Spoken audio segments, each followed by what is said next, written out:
In this exercise tutorial, I'm going to be showing you how to do a medial reach on one leg. So what we're going to be doing is picking which leg that we're going to be using for our single leg stability and then going and reaching the opposite direction. So for example, if I was going to be using my left leg, I'd be reaching towards my right hand side. My right leg, I'd be reaching towards my left hand side. As I do that, I'm going to be bending the knee. I'm working on my knee and hip and ankle stabilization. So let's go for it. I'm going to be doing my left leg. So my foot is facing towards the camera, completely straight and forwards. I'll bring my right leg off the floor. And firstly, I just want to get my balance.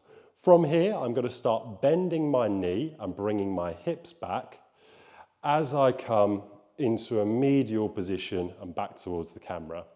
For an easy version, you can put the foot down after each repetition, and for the harder version, you would keep your foot off the floor for the whole movement and the whole duration of your set of repetitions that you're doing. If it was the other side, it'd be exactly the same, but this time, once I've got my balance, again, knee bends, hips come back, and I come into that medial position and back to my start position. Again, you can do the beginner or the more advanced variation, dependent on what suits you. Repeat that for your desired sets and repetitions, and that's how to do a medial reach on one leg.